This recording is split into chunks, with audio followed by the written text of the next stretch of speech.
This is the GMS Magazine podcast, a podcast about role-playing games, board games, and the people who make them, sometimes the people who play them.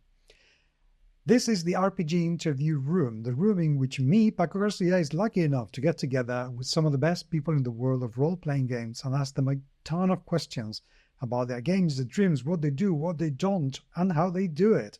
And today I have with me Scott Malthouse. Scott has published The Terror Beneath with Osprey Games. Osprey is one of my favorite publishers because they have so many hidden gems that people are not talking about enough. But believe me, they are terrific.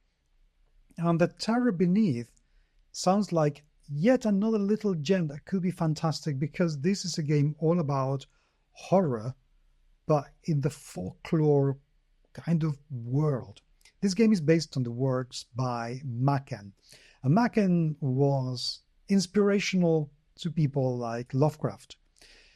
He bases his work on, well, Welsh and English and British folklore, but dark, really dark. I haven't read his work. I've only met his great-granddaughter in 2013, and she had an exhibition about fairies based on her great-grandfather's work, and they were really weird, very strange fairies.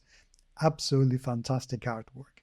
So I'm really looking forward to seeing how this game is going to bring horror in a different way with the supernatural, but not being that Lovecraftian that will be just like another Cthulhu kind of game.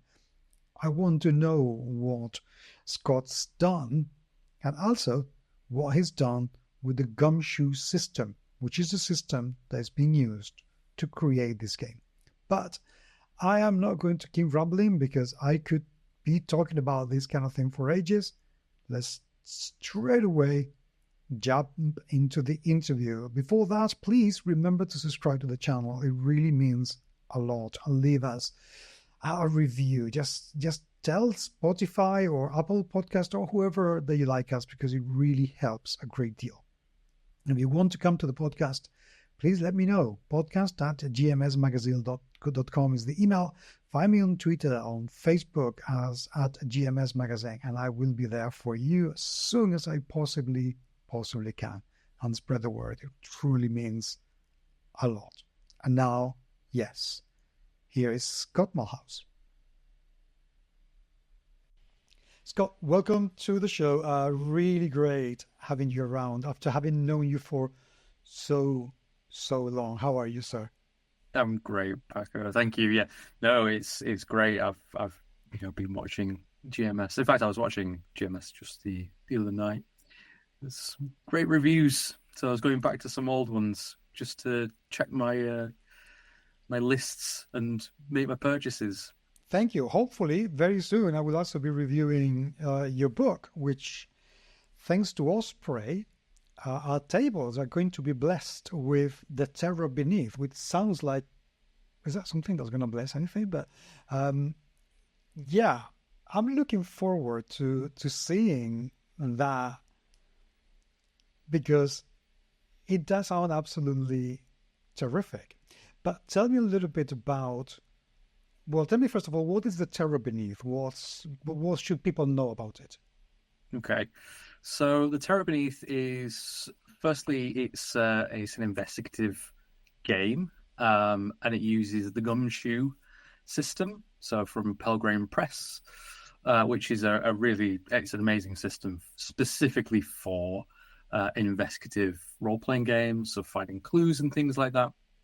The game itself is based on the works of Arthur Machen. So he is a legendary, he's mostly known for his horror works, a turn of the century. Certainly there with the M.R. Jameses of the world, Arjun and Blackwoods, people like that, and then a big inspiration for H.P. Lovecraft as well. And I think, unfortunately, Machen gets quite overlooked, which was part of the main reason why I wanted to do this project, really, because I'm a really big fan of Machen, and I thought that doing some kind of game around Machen's stories could, help, get new people into him. So his work is very much kind of proto folk horror. Mm-hmm. So in the game itself, Terror Beneath, I kind of call it weird folk horror, which is a mix of your science fiction and occult and horror, the way kind of weird fiction works, where you have this world that is very familiar to us. It's set in part it's set in London, and in part it's set in Wales. So Machen was Welsh. He grew up in Caerleon in Wales, and he moved to London to pursue his literary career. And that's where he wrote some of his greatest masterpieces: The Great God Pan, The White People, the Three Imposters collection. These really amazing works that, as I say, when you read Lovecraft and cosmic horror, you can see the fingerprints of Machen all over it. He's very much writing about the pagan horrors beyond the veil and ancient gods that used to be worshipped and are no longer, and things that are still crawling in the Welsh hills that have been there for centuries untold. And this idea of occult science, so mad scientists using occult rituals, splicing that with sort of Frankenstein-esque science to create something otherworldly and ultimately evil. And Machen, unlike Lovecraft, came at it from a more Christian perspective. So that's where his horror was, which was, what if all the things that people believed before Christianity came back? Mm-hmm. And that's really scary thing.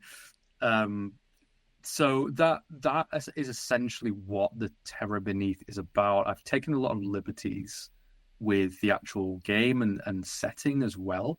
Machen's books, while they did have some through lines, so there were certain characters that came up every now and again, particularly the likes of two people called Dyson and Phillips, who were very much the proto Mulder and Scully. One is sort of a staunch believer, one is more of a skeptic scientist, and they would go on these sort of investigations and adventures and into the kind of this realm of folk horror.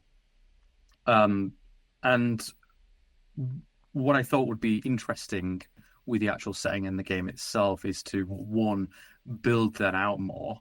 So actually take it to its logical conclusion. What if Machen continued to write horror? Because eventually, really in the 1920s onwards, his horror writing wasn't doing so much in terms of the output of horror. He moved to other things, really, kind of sort of melodramas and things like that. So I wanted to build out for one, and for two, his main stories were kind of set in the late 1800s, really, early 1900s. But I thought it'd be interesting to move that timeline to straight after the First World War and really look at what was the impact of the First World War on this pagan evil. How, and also science, what, the kinds of the sciences, the new technology that was coming out of the First World War. How would these kind of mad scientists and these sorcerers be using that to try and bring forth, to pierce that veil and bring forth those ancient pagan gods who are there waiting to come through and completely destroy civilization? So that's kind of the crux of the game. It's investigators coming together to try and stop that, and it's using a lot of characters who are in different stories, Machen's stories, pulling those into a narrative in itself. So I don't know whether how familiar you are with something like Arkham Horror, for example, where they very much created their own narrative based in Arkham, and they've brought in their own characters, and they've brought in their own societies and things like that. And that's the kind of thing that I wanted to do here, where it's taking it to that logical conclusion. What would happen if Machen just kept on writing, and what other horrors could we bring out of it? So it's about that. It's about these pagan horrors piercing that veil. It's about this other world bleeding out into our own, and how that impacts just ordinary people. But also it's about the impact of the Second World War, the very real impact of the absolute destitution, the obviously PTSD, how soldiers came back, maimed and unable to work and things like that. It's bringing all of that together into something that is, we actually have something that's a true horror here, and a metaphor really for what happened during the First World War.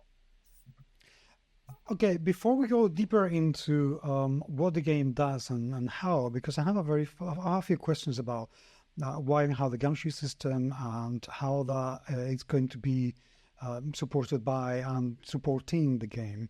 But before we go into that, I wanted to ask you about why writing this in the first place, and why go with Osprey instead of doing it yourself?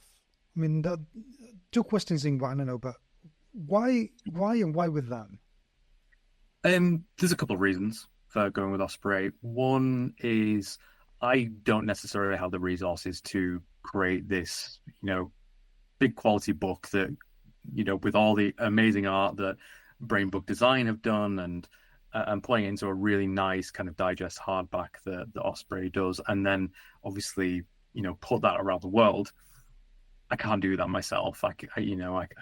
My resources there are limited, and if my goal really was to get more people into Machen and through gaming essentially, and the way that maybe Call of Cthulhu got more people into Lovecraft, then I knew that I needed to do right by the game, and to do that, I wanted to work with a company, a publisher that I'd obviously worked with before, who I really enjoy working with, and who kind of get my voice and what I do, and then ultimately who can put that out there and make sure it's getting into people's hands, and we're getting a nice sort of digest hardback book with sort of amazing layout and artwork as well. So I think those are really the main reasons for that. Did you have to compromise on anything that you wanted to have in the game, but they looked at it and said, this is too much, tone it down, or it's lacking this thing that people will want, go for it? Sure. Not really. They were very they're just really supportive in terms of that authorial vision, really. So from when I pitched the idea, they were all really excited about that kind of new take on sort of folk horror, and it really kind of lined up quite well with what Osprey do. It just seemed to set quite well with their line in general.